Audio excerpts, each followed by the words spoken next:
মেয়ে পালিয়ে যাচ্ছে, মন হলেই পালিয়ে যাচ্ছে। কার সাথে পালিয়ে গেল? ক্লাসমেটের সাথে পালিয়ে গেল।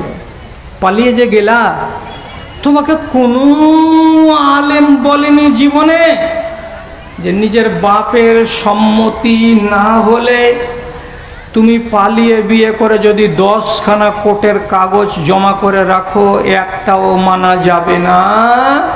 এবং রাসূলুল্লাহ বলেছেন, আইয়ুমা ইমরাতিন নাকাহাত বেগায়ের ইজনি ওয়ালিহা নিকাহুহা বাতিলুন বাতিলুন বাতিলুন।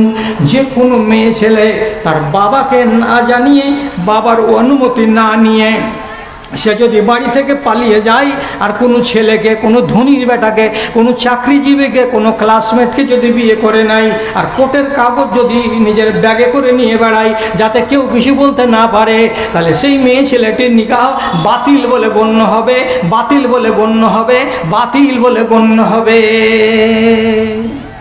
নিকাহ বাতিল। কোর্টের কাগজ নিয়ে আমার মেয়ে আর আপনার ছেলে বহল তবিয়তে সংসার করে খাচ্ছে। আপনি বলুন, এইভাবে স্বামী স্ত্রীর মতো করে যে শুয়ে রাত কাটাচ্ছে, দিন কাটাচ্ছে এবং তারা স্বামী স্ত্রী হিসাবে মধুর মিলনে লিপ্ত হচ্ছে, আবার তার পেট থেকে একটা 1 বছর 2 বছরের মাথায় একটা ফুটফুটে সন্তান ভূমিষ্ঠ হচ্ছে, আপনি বলুন এগুলো সব ঠিক আছে? এগুলো সব ঠিক আছে? কসম আল্লাহর বলছি, ওই মেয়ে ছেলেটি হলো জানিয়া, ওই মেয়ে ছেলেটি হলো ব্যভিচারিণী, আর ওই ছেলেটা হলো জানি, ওই ছেলেটা হলো ব্যভিচারী। এরা দুজনে মিলেমিশে বেশ্যাগিরি চালিয়ে যাচ্ছে। এরা জিন্দগিতে কোনো দিন হালালের ডিগ্রি পাবে না। এরা হলো জানি এবং জানিয়া। এরা হারাম উপায় মিলিত হয়েছে। আর এদের নসল থেকে 2টা যদি বাচ্চা হয়, 4টা যদি বাচ্চা হয়, 5টা যদি বাচ্চা হয়, সব কোটি বাচ্চা হারামি বাচ্চা বলে গণ্য হবে, জারজ সন্তান বলে গণ্য হবে। এগুলোকে ইসলামের দৃষ্টিতে হালাল বাচ্চা বলা যাবে না। কেউ লড়াই করবে নাকি গো? লড়াই করিও না। কোরআনে আল্লাহ তাআলা লিখেছেন, ওয়া খালাকনাকুম আজওয়াজা, তোমরাকে আমি জোড়া জোড়া করে পয়দা করেছি। তোমার জোড়া কোথায় আছে? বলছে আলুয়াবাড়ি রোডের পাশে ওই যে একটা মুসলমান পাড়া আছে, ওইখানে তোমার জোড়া রাখা আছে। কেমন করে তুমি তোমার জোড়াকে পাবা? বলছে আল্লাহর কলমে লেখা আছে, তুমি বসে থাকো, পেয়ে যাবা। আর এখনকার দিনে কি হলো, যে কোনো ছেলে মনে করছে এই মেয়েটাকে যদি না ধরি তো মনে হয় কপালে বেটি ছেলে জুটবে না। মেয়েরা মনে করছে এইরকম যে এই ছেলেটার সঙ্গে যদি ভাঁজ না লাগায় তাহলে মনে হয় কপালে আর ছেলে আমার জুটবে না। লাগা তো লাগা, লাইন লাগা, লাগা তো লাগা, ভাঁজ লাগা। প্রথমে মোবাইল নিল, আর মোবাইল নেওয়ার পরে 2 দিন হ্যালো হলো, তারপরে গেল হলো, তারপরে হোয়াটসঅ্যাপে চ্যাটিং শুরু হলো, তারপরে প্রেম নিবেদন হলো, তারপরে ওর বাড়ি হলো নেপাল আর এর বাড়ি হলো ভূপাল, চেনা জানা হয়ে গেল। আর একদিন বললো তুমি আলুয়াবাড়ি স্টেশনে চলে এসো, আমি তোমাকে নিয়ে বাড়ি চলে যাব। ঠিক কথা হয়ে গেল, যথা টাইমে আলুয়াবাড়ি স্টেশনে চলে গেল, দুজনে ট্রেন ধরে চলে গেল। কোথায়? তো বলছে আমরা চলে গেলাম আমাদের মঞ্জিলের দিকে। এবার আমরা কি, ওই যে আমরা দুজন মিয়া আর বিবি সুখের জীবন কাটাবো। সুখের জীবন কদিন কাটাবি? 62 বছর কাটানোর পর তোর জন্য রেয়ালা, তোর জন্য গুতাম দেওয়ার জন্য জাগের মাথাতে যে গাঁড়ে লক্ষ্মীটা, লক্ষ্মীর মাথা যেমন ছুচালো করা থাকে, ওইরকম রেয়ালা তোর জন্য কেটে রাখা আছে। শুধু দমটা যেতে দে, কবরে যেয়ে দেখ কেমন খেলাটা লাগে যে 60 বছর ধরে জেনা করা কাকে বলে। বুঝো না কত বড় অপরাধ এইটা? এখন এটা কেন হয়? যত মানুষ দিন থেকে বেজার হবে, যত মানুষ ধর্ম থেকে দূরে সরে যাবে, তত মানুষের দ্বারাই বেয়াদবি বেশি হয়ে যাবে। মানুষ যদি ধর্মকে মানত, স্বীকৃতি দিত, সম্মান করত, তাহলে একটা ছেলে আর একজনের মেয়ে বাড়িওয়ালির সঙ্গে প্রেম মোহাব্বত করতে যেত না। একটা ছেলে আর একজনের বাড়িওয়ালির সঙ্গে ফুসুর ফুসুর করতে যেত না। একজনের বাড়িওয়ালি বাঁধনে আছে অথচ নিজের স্বামীর অবর্তমানে অন্য আর একজনের সাথে লাইন মারতে যেত না। কেন? যে আমার ধর্ম বলছে আমাকে এগুলো করা হলো হারাম। ধর্মের ভালোবাসা নাই। আমি বুঝে নিই না কোনটা হালাল, আপনি বুঝে নিই না কোনটা হারাম, তো মুনকারকে যে চিনবে না আর মারুফকে যে চিনবে না, তার দ্বারাতে এগুলোই হবে। এছাড়া আর ভালো কিছু আশা করা যায়? গত কয়দিন আগেকার কথা, 4 দিন বাংলাদেশের দুই বেটা আর এক নাতি মিলে নানাকে অর্থাৎ বাপকে কপিয়ে বস্তাতে ভরেছে। আর ভরার পরে মাথাটাকে ফেলতে হবে, তো এই দায়িত্বটা কাকে দিয়েছে? তো বৌমাকে দিয়েছে। বৌমার নাম কি? আনারকলি। দেখেন না হোয়াটসঅ্যাপে দৌড়ে বেড়াচ্ছে, দেখেন না হোয়াটসঅ্যাপে দৌড়ে বেড়াচ্ছে 18 বছরের যুবতী মেয়ে ছেলে। নিজের শ্বশুরের কাটা মাথাকে নদীর কিনারায় পাথরের ভেতরে ফেলে দিয়ে এসেছে। পুলিশ যখন ঘেরেছে তখন মহিলা কট কট কট কট কট কট করে জবাব দিয়ে বলছে, আমি কখনো নিজেকে নির্দোষ বলি না। আমি কি বলছি যে আমি নির্দোষী? আমি তো নিজেকে বলছি আমি দোষী, আমি দোষ করেছি, নিজে বলছি যে আমি দোষী। আর পরে কি বলছে? যখন আমি এই কাজটা করি তখন আমার আবেগে কাজ হয়েছে, আমার বিবেক কাজ করেনি। আমার বিবেকটা যদি ঠিক থাকতো তাহলে আমি এই কাজটা করে নিজেকে পাপী বানাতে যেতাম না। আরে হারাম, তোরা আবেগে কি কুর্তিতে খেয়ে নিয়েছিল না বিবেককে? যে তোরা আবেগ কেন চেপে গেল? আবেগ কাকে বলে? নিজের এলেমের কাছে আর ধর্মের কাছে আর জ্ঞানের কাছে, আমার আক্কেলের কাছে আবেগ কেন চেপে যাবে? কাকে বলে আবেগ? আমি জানি যে এটা হারাম, আবেগ আমাকে ছেড়ে ধরবে, পরের মেয়েকে আমি নিয়ে পালিয়ে যাব? কোনোদিন নয়। এটা হলো মিথ্যাবাদী। যারা এগুলো কথা বলে তারা ধর্মকে নিয়ে খেলা করে, এটা খেলা করা চলবে না। ভাই আমার, একটাই কথা বলে যাচ্ছি, বর্তমান যুগে যতগুলো আপনারা মানুষ বেঁচে আছেন, মাত্র 5টাকে বাদ দিয়ে 95টা লোকের কথা বলছি। রাগ যদি বেশি চেপে যায় আমার উপরে, আমি জুমা মসজিদে ঘুমাবো, আমার সাথে আলোচনা করে নিজের মনের ব্যথাটাকে দূর করে নেবেন, আমার উপরে রাগ পুষে রাখবেন না। কি বলছি? 100টা লোকের ভেতরে 95টা লোক আল্লাহর শরীয়তকে মানে না, না মেনে জিন্দগি কাটাচ্ছে, আর না মেনে এই হালাতেই কবরে যাবে। আপনি বলবেন এইখানে আমরা 2000-2500 লোক বেটা ছেলে বসে আছি, আড়ালে 1000-1.5 মা বোনেরা বসে আছেন, তো 100টার ভেতরে 90টা লোক তুমি সবই বাদ দিয়ে দিলে, আর 10টা লোককে তুমি পেলে দিনদার। ওই যে 10টাকে দিয়েছি তো বড় কষ্ট করে দিয়েছি, আমার দিতে খুব ভালো মন চাই না যে 10 জনা হবে, তাও দিয়ে দিলাম। কেউ আল্লাহর শরীয়তকে মেনে দিন কাটায় না। কেমন কথা বললে এটা? একটা লোক হারাম খায় জেনে শুনে, তাহলে এই লোকটা পাকা ইমানদার নয়। একটা লোক ব্যবসা করে হারাম ব্যবসা, এই লোকটা পাকা ইমানদার নয়। একটা লোক 3 ওয়াক্ত নামাজ পড়ে, 1 ওয়াক্ত নামাজ পড়ে না, এটা পাকা ইমানদার লোক নয়, আল্লাহর কোরআনকে মেনে চলে না। একটা লোক গ্রামের সর্দার হয়েছে, সর্দারটা কেমন? তো সর্দার এই টাকাকে জীবনে হিসাব দেয় না, এই লোকটাই 1 নম্বর মুমিন নয়, এটা হলো 2 নম্বর মুসলমান। আর একজন লোককে দেখছি নিজের বেটার বিয়ে জড়েছে, আর বিয়ে করার কালে শুধু এখানে সেখানে ঠোক মেরে মেরে বেড়াচ্ছে, কারা বেশি আমার বেটার দাম দিবে ওইখানে আমি বিয়ে লাগাবো। আর যারা কম টাকা দেবে, যত ভালো বেটি হোক না কেন, বউ হোক না কেন, ওই বউ আমি নেব না, টাকাটাই হলো আমার কাছে বড় কথা। টাকা না হতে গেলে আমরা ছেলের বিয়ে দিই না। ছেলেটাও হলো 2 নম্বর মুসলমান, আর ওর বাবা যদি এতে রাজি থাকে তো সে হলো 2 নম্বর মুসলমান। কোনো মেয়ের বাবা যদি টাকা দেয় আর দিয়ে বিয়ে দেয় তো ওই বাবাটাও হলো 2 নম্বর মুসলমান। তাহলে এই করে যখন খুঁজতে গেলাম গ্রামের ভেতরে 90টা মানুষকে পেলাম যারা দাগি, যারা আসামি, যারা আল্লাহর কানুনকে মেনে চলে না। ও আল্লাহ মেহেরবান, আমি গাহি তোমার গান, তুমি আমায় রিজিক দিয়ে বাঁচাও আমার প্রাণ গো আল্লাহ, বাঁচাও আমার প্রাণ। রূপে ভরা দুনিয়াটা দেখতে কত ভালো,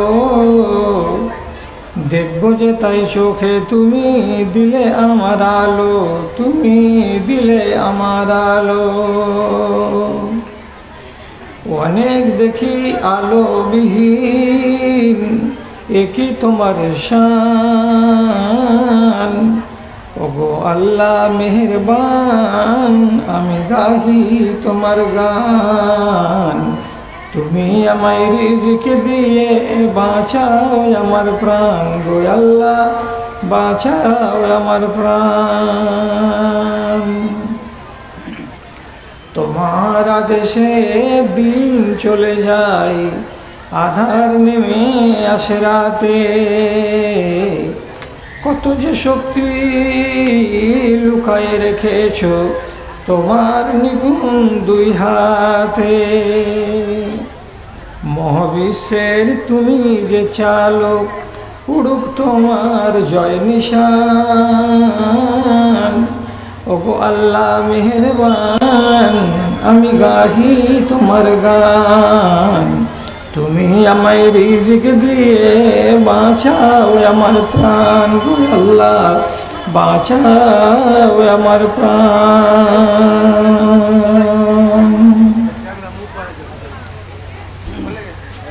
শ্রদ্ধেয় সভাপতি সাহেব, সমবেত এই এলাকার বিভিন্ন প্রান্ত থেকে দিনের দরদকে বুকে নিয়ে, ইমানি জজবাকে সাথে নিয়ে উপস্থিত বিভিন্ন শ্রেণীর ছোট এবং বড়, ধনী এবং গরিব, শিক্ষিত ও অশিক্ষিত আমার প্রাণের ভাই ও বন্ধুগণ, তথা এই মজলিস থেকে অনতি দূরে আড়ালে স্ক্রিনের সামনে বসে থাকা আমার আদরের মাতা এবং ভগ্নীগণ, আমি আল্লাহ রাব্বুল আলামিনের শুকরগুজারি করছি এবং আমার অন্তরের অন্তরস্থল থেকে তার স্তুতিবাদ গাইছি যে রব্বুল আলামিন আমাকে চোপড়া থানার এলাকায়, বিশেষ করে এই গ্রামে জীবনের এই পড়ন্ত বেলায় হাজিরি দেওয়ার সৌভাগ্য দান করেছেন। এতগুলো পরিচিত মানুষ এখানে আছে আমি জানতাম না। অনেকের সাথে দেখা হলো, আলাইক সালাইক হলো। এইবার যাদেরকে আমি দেখিনি তাদের সামনে এলাম, আপনাদেরকে দেখলাম। এবার আমি কিছু বলছি, শেষের বেলায় দরকার হলে আপনাদের কিছু শুনবো, তাহলে আমাদের সম্প্রীতিটা ইনশাআল্লাহ মধুর হবে, মজবুত হবে। আমি আপনাদের সামনে যে সময়টুকু আমার জন্য বরাদ্দ করা হয়েছে তাকে কোরআন এবং হাদিসের কিছু আলোচনা আপনাদের সামনে রেখে এটাকে গত করার চেষ্টা করব। কথাটা হলো যে আমার মতো অনেক বক্তা স্টেজে এসে হয়তো দুর্বল কথা, কেসা কাহিনী বলে কহে দিয়ে সময় নষ্ট করে চলে যাচ্ছে এবং এই বদনামটা আমাদেরকেও ভাগ নিতে হচ্ছে। তো আমি চাইছি যে আল্লাহ রাব্বুল আলামিন যে কথাটা বলেছেন যে ওয়াইজা তুলিয়াত আলাইহিম আয়াতুহু যাদাতহুম ঈমানা, এমন কথা তাদেরকে বলা হোক যে কথাগুলো শুনতে গেলে তাদের বিবেক জাগবে এবং তাদের অন্তরে অন্তত কিছু আলো ফুটবে, জাগবে, জানবে। ঈমানটা তাদের অল্প হলেও বৃদ্ধি পাবে, এমন কিছু কথা মানুষের সামনে রাখা হোক। ঠিক এই উদ্দেশ্যে আমি আপনাদের সামনে আমার সময়টাকে গত করব। আপনাদের মতো শরীফ এবং শিক্ষিত ও ভদ্র মানুষের কাছে আমার বিনীত নিবেদন যে আমার উচ্ছ্বাস, আবেগ, কণ্ঠস্বর, উপস্থাপনা পদ্ধতি এগুলোর দিকে নজর দিয়েন না।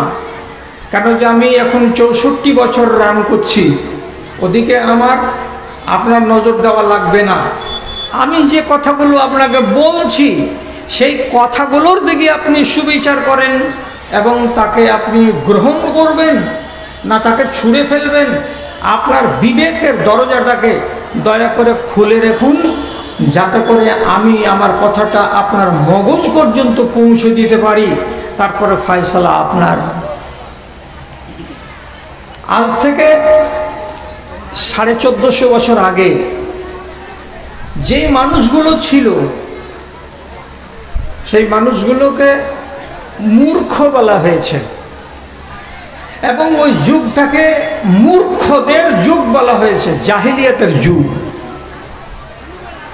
যেহেতু সে যুগের মানুষেরা ভদ্রতা কি জিনিস জানতো না, সভ্যতা কি জিনিস জানতো না, ন্যায় কোন জিনিস জানতো না, অন্যায় কোনটা জিনিস জানতো না, এটার নাম জুলুম, এটা করিও না, এটা বুঝতো না, এটা ভালো, এটা করো, এই বোধ বুদ্ধিগুলো তাদের ভেতরে ছিল না।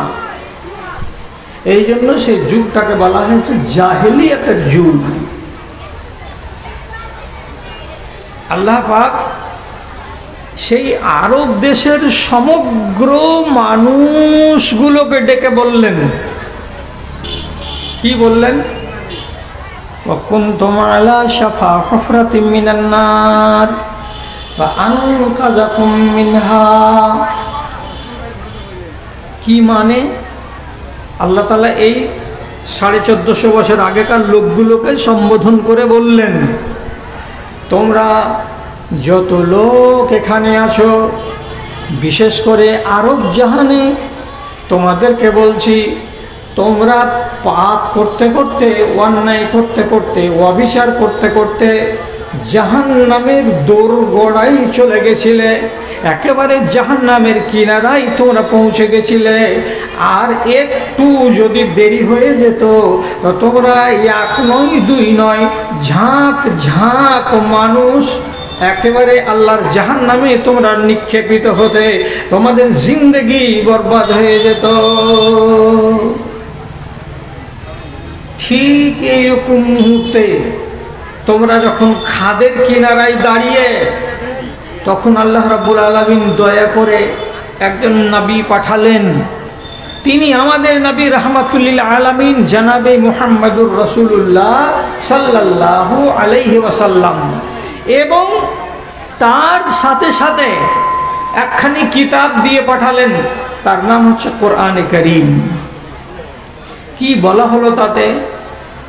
তাতে বলা হলো এই মানুষগুলোকে তাদের এই দুর্বৃত্তপনা এবং তাদের এই বেলেল্লাপনা আর তাদের এই লুচ্চা লাফাঙ্গাগিরি এবং তাদের এই অসভ্যতা, এগুলো জাহান্নামে নিয়ে যাবে। সুতরাং এই মানুষগুলোকে কেমন করে মানুষ বানাতে হবে, কেমন করে এদেরকে সভ্য বানাতে হবে, কেমন করে এদেরকে ভদ্র বানাতে হবে, কেমন করে এদেরকে এদের হাত ধরে জাহান্নামের আগুনের দিক থেকে টেনে এনে তাদেরকে স্বর্গের সুশীতল ছায়াতলে নিয়ে আসতে হবে, সেই পথ এবং পন্থা আল্লাহ তাআলা কোরআন মাজিদের ভেতরে এক এক এক এক করে আলোচনা করলেন। এইবার এই মানুষগুলো কেন জাহেল? কথার দিকে খেয়াল করেন। একজন লোক যদি নিজের ঔরস জাত মেয়েকে নিজে খাল খুঁড়ে পুঁতে দেয়, তাহলে এটা আপনার নজরে কেমন? এই মানুষটা সভ্য বলা যাবে একে যে এই মানুষটা জ্ঞানী ভদ্র? না। একটা মানুষ যদি ওপেন মদ খায় আর মদ খেয়ে যদি চারিদিকে বেয়ারা আর বদচলনের মতো স্বভাব করে বেড়াই, আলফাল বকে বেড়াই, আপনি কি লোকটাকে বলবেন এটা ভদ্র, এটা সভ্য? একটা মানুষ যদি কোনো নিয়ম নীতিকে না মেনে যেখানে তার ইচ্ছা যাবে সেখানে যাবে, গমন করবে এবং সে নারীকে সে ভোগ করবে, তার সঙ্গে শারীরিক সম্পর্ক কায়েম করবে, তাহলে এমন ব্যভিচার যেখানে খোলাখুলি হবে, তো সেই যুগের মানুষগুলোকে আপনি ভদ্র বলতে পারবেন? এগুলা কি ভদ্রলোকের পরিচয়? কোনোদিন না। একটা করে কানুন আসছে আর মানুষগুলোর ভেতর থেকে একটা একটা করে রোগ সেরে সেরে যাচ্ছে, দূরে চলে চলে যাচ্ছে, এবং মানুষেরা পাপের অতল গহ্বর থেকে বেরিয়ে চলে আসছে আর নিজেদেরকে সংশোধন করে নিচ্ছে। কোরআনে আয়াত এলো, কি আয়াত এলো? ওয়াইজাল মাউউদাতু সুইলাত বিআইয়ি যামবিন কুতিলাত। যদি তোমার ঔরসজাত কন্যাকে মার্ডার করে দাও, গলা টিপে পুঁতে দাও মাটিতে, কিয়ামতের দিন তোমাকে আসামি হিসাবে খাড়ো করা হবে এবং ওই বাচ্চিটাকে, মেয়েটাকে তোমার সামনে এনে জিজ্ঞেস করা হবে, এই মেয়ে বলো তো তোমাকে তোমার বাবা কিসের জন্য মার্ডার করেছিল? জিজ্ঞেস করবে। তো মেয়েটা চুপচাপ থাকবে? ও তো পরিষ্কার বলবে, আল্লাহ আমি মেয়ে হিসেবে জন্ম নিয়েছিলাম, তার জন্য আমার বাপ মুখ পুড়ে যাবে, সে আগামী দিনে লজ্জিত হবে, আমি নাকি ওর ইজ্জতকে খেয়ে নিব, সেই ভয়ে আমাকে আমার বাপ হত্যা করে দিয়েছিল। আপনি তো মার্ডার কেসের আসামি। আর কোরআন কি বলছে? এই লোকটা, কি করছো তুমি এখানে? এগুলো কোরআনে কি বলছেন আল্লাহ? মান কাতালা মুমিনান মুতাআম্মিদান ফাজাযাউহু জাহান্নামা খালিদান মুখাল্লাদা। কোনো একজন মানুষ যদি আর একটা মানুষকে, নর কিংবা নারীকে মার্ডার করে দেয়, ওয়ানাদি অনন্ত কাল ধরে তাকে জাহান্নামের আগুনে জ্বলতে হবে। কানুন এলো। কানুন যখন এলো তখন কায়েস বিন আসেমের মতো একটা লোক, সে নিজে চোখের পানি ঝরিয়ে আস্তে আস্তে করে মিঠা মিঠা কণ্ঠে রাসূলুল্লাহ কাছে বলছেন, রাসূল আমি আমার নিজের ঔরসজাত কন্যাগুলোকে একটা নয়, দুটা নয়, 5টাকে পুঁতেছি। আল্লাহু আকবার। এই কানুন যখন চলে এলো তো সেই দিন থেকে লোকটা জিন্দেগির মতো তওবা করলো। তারপরে রাসূলুল্লাহকে বলছেন, আল্লাহ রাসূল এই যে মার্ডার হয়েছে এর কি হবে? রাসূল বললেন, ইসলাম আসার আগে যা করেছো ইসলাম কবুল করার পরে আল্লাহ রাব্বুল আলামিন সেগুলো তোমার মাফ করে দেবে। কেন যে ইসলাম কবুল করার পরের ঘটনা নয়, এটা আগের ঘটনা। তারপরেও তোমাকে বলছি, তোমার এই 5টা মহিলার পক্ষ থেকে, মেয়ের পক্ষ থেকে তুমি 5টা গোলামকে কিনে আজাদ করে দাও, আল্লাহ তোমাকে ছেড়ে দেবেন, রেহাই দিয়ে দিবেন। তাহলে এই রোগে যারা যারা আক্রান্ত ছিল ওই এলাকায়, তারা সাবধান, আর এই অন্যায় কাজে যাবে না। মদ খেয়েই যাচ্ছে, মদ খেয়েই যাচ্ছে। একবার সূরা বাকারার আয়াত নাযিল হলো, থামলো না, ওরাকে থামাতে পারা গেল না, তারপরেও মদ খেয়েই যাচ্ছে। তারপরে আবার আল্লাহ রাব্বুল আলামিন বললেন, মদ খেয়ে নামাজে আসিও না, তারপরেও মদ খেয়েই যাচ্ছে। যখন শেষের বেলায় সংবিধান এলো, যদি তোমরা মদ পান করো আর মদ পান করতে করতে মরে যাও, তাহলে শয়তানের ভাই হয়ে মরবে, কবরে যাবে, আর যারা শয়তানের ভাই হয়ে কবরে যাবে তার কল্যাণ হবে না। যখন চরম কথা আল্লাহ তাআলা আসমান থেকে বলে পাঠালেন, তখন হযরত উমরের মতো লোক, যিনি জালিলুল কদর সাহাবী, তিনি পাগলের মতো উপর দিকে লাফাচ্ছেন আর আসমানের দিকে মুখ করে করে আল্লাহ তাআলাকে বলছেন, ইনতাহাইনা ইয়া রাব্বে ইনতাহাইনা, থেমে গেলাম হে আমাদের মালিক, থেমে গেলাম, জীবনের মতো রুকে গেলাম, আর কোনোদিন মদে মুখ লাগাতে যাব না। এমন যখন চরম বার্তা সাহাবীদের কানে চলে এলো, উমারের মতো আরও যত 20 জন, 30 জন, 40 জন, 100 জন লোক ছিল, তারা জিন্দেগির মতো তওবা করলো, আমরা এই কলঙ্কিত কাজে নিজেকে জড়িয়ে রাখবো না, আর এভাবে যদি মরে যাই তো জাহান্নামের লোকই হব না। তাহলে একটা একটা করে অপরাধগুলো মানুষের ভেতর থেকে সরে সরে সরে সরে যাচ্ছে, আর এই কালকের অসভ্য মানুষগুলো আজকে এরা কি হয়ে যাচ্ছে? ভদ্র হয়ে যাচ্ছে। মার্ডার উঠে গেল, ব্যভিচার উঠে গেল, মদ্যপান উঠে গেল, ছিনতাই উঠে গেল, রাহাজানি উঠে গেল, সব সেই দেশটা সুখের দেশ, শান্তির দেশ, জান্নাতের নমুনা হয়ে গেল। কতটা নমুনা হলো, রাসূল করিম সাল্লাল্লাহু আলাইহি সাল্লাম নিজের ভাষাতে বলছেন, এই আরবের লোকেরা আমার কথা শুনুন, এই মক্কা নগরী থেকে ইয়ামান দেশের রাজধানী হাজরামাউত শহর থেকে একটা যুবতী বেটি ছেলে, এর আগে যেদিন কোরআন আসেনি তখন 1 কিলোমিটার রাস্তা একাই সফর করতে পারেনি। কিসের ভয়ে? কোথায় কে আমার ইজ্জতকে লুটে নিবে, আমাকে বরবাদ করে দেবে, তার ভয়ে। আর আজ ওই মানুষগুলোই কোরআনকে যখন নিজের মগজে ঠাঁই দিয়েছে, বুকে জায়গা দিয়েছে, তাদের জীবন বদলে গেছে। এখন কি হয়েছে জানো? রাসূলুল্লাহ বলছেন, হাত্তা তুসাফিরাল মারাত মিন মাক্কাতা ইলা হাজরামাউত ওয়ালা তাখাফুনা ইল্লাল্লাহ। হাজরামাউত শহর থেকে একটা যুবতী বেটি ছেলে একাই উঠে চড়ে মক্কা নগরী আসবে, আর মক্কা নগরীতে এসে তওয়াফ করে কাবার জিয়ারত করে একাই আবার বাড়ি ফিরে চলে যাবে। আসতে সময় লাগবে 8 দিন, আর যেতে সময় লাগবে 8 দিন। 16 দিনের রাস্তা একটা যুবতী মেয়ে ছেলে অতিক্রম করবে, যাবে আর আসবে। অথচ তার সাথে তার ভাই থাকবে না, তার সাথে তার স্বামী থাকবে না, তার সাথে তার বাবা থাকবে না, তার সাথে কোনো যোগানদার থাকবে না। একাই যাবে আর একাই ফিরে চলে আসবে। কেউ তাদের ইজ্জতকে লুটে নেওয়া তো দূরের কথা, কোন নজর দিয়ে সেই নারী দিকে তাকাবে এমন একটা লোক খুঁজে পাবে না। কত বদল হলো লোকগুলো। তাহলে এই মানুষগুলো নিজেদেরকে বদলে নিয়ে এরা সভ্য হলো, ভদ্র হলো, আর আল্লাহর কোরআন সত্য হলো। কি বলে? জাহান্নামের আগুনে এরা পড়লো না, ওখান থেকে এরা বেঁচে গেল, নিজের জীবনটাকে বদল করে নিয়ে এরা জান্নাতের ভাগীদার হলো। এবার আদবের সাথে বলছি, ভাষা খারাপ করে নয়। কতদিনের যাত্রাটা হলো ইসলামের? 1450 বছর। 1450 বছর পরে আজ আমরা উত্তর দিনাজপুর, দক্ষিণ দিনাজপুর, মালদাহ, পশ্চিম বাংলা তথা ভারতবর্ষের মুসলমান, বাংলাদেশ, ভারত, পাকিস্তানের মুসলমান নিজেদের দিকে তাকান।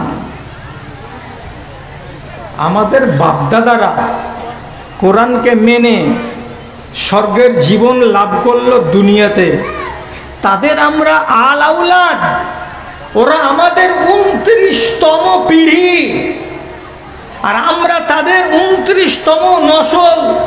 আমরা পোতা আর নাতি। নিজের আপনাদের জীবনটাকে ওই সাহাবীদের জীবনের সঙ্গে একবার মিলিয়ে দেখেন, যে 1450 বছর আগে যে যুগটা রাসূলুল্লাহর যুগে তৈরি হয়েছিল, সেই যুগের সাথে আমাদের যুগটা মিল খাচ্ছে না? আমাদের এই যুগটা রাসূলুল্লাহর আসার আগে আরবের মাটিতে যে জমানা ছিল, যেই যুগ ছিল, সেই যুগের সাথে মেল খাচ্ছে? আপনি হিসাব করুন, করে বলুন। আমাদের দেশে চুরি আছে? আছে। ব্যভিচার কমেছে না বেড়েছে? বেড়েছে। মদ দেশের লোকেরা খায়, বলছে 2টা 1টা হাজারে। ঝুঠা কথা, ঝুটা কথা। মুসলমান যদি মদ না খায়, তিরঙ্গা না খায়, গুটকা না খায়, বিড়ি না খায়, সিগারেট না খায়, খৈনি না খায়, গোল না করে, আর পায়খানা রিজার্ভ ব্যাংকে জমা থাকবে, নিচের দিকে নামবে না। একটা মুসলমান এমন গ্রামে গ্রামে খুঁজে বেড়াচ্ছি যে 10টা তো পাবো যে লোকটাকে বলবো যে এই লোকটা ইমানদার, 10টা তো ছেলে পাবো এইরকম যে ছেলেটাকে বলবো আদর্শ নওজোয়ান। কিন্তু আমার চিরাগের তেল শেষ হয়ে গেল। আমি শুধু দুনিয়া দুনিয়া খুঁজে বেড়াচ্ছি, ইমানের দেশ কোনটা আমার চোখে পড়ে না। মাঠ আর ঘাট বলে নেই কোনো ভেদাভেদ, অপরাধ চারিদিকে করে থই থই।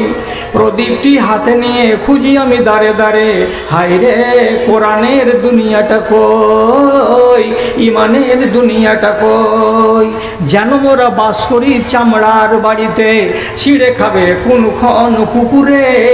রাবণের রাজ চলে সব ঠাঁই দাপটে, ব্যভিচার চলে দিনে দুপুরে, ব্যভিচার চলে দিনে দুপুরে।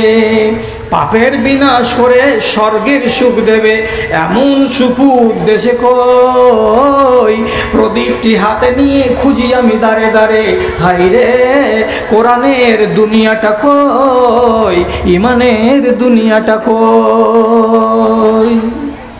চুরি ফিরে এসেছে, ডাকাতি ফিরে এসেছে, হানাহানি ফিরে এসেছে, ব্যভিচার ফিরে এসেছে, লুটতরাজ ফিরে এসেছে, মদ আর নেশার ছড়াছড়ি আবার ফিরে এসেছে, নাইনসাফি আবার চারিদিকে ছেয়ে গেছে।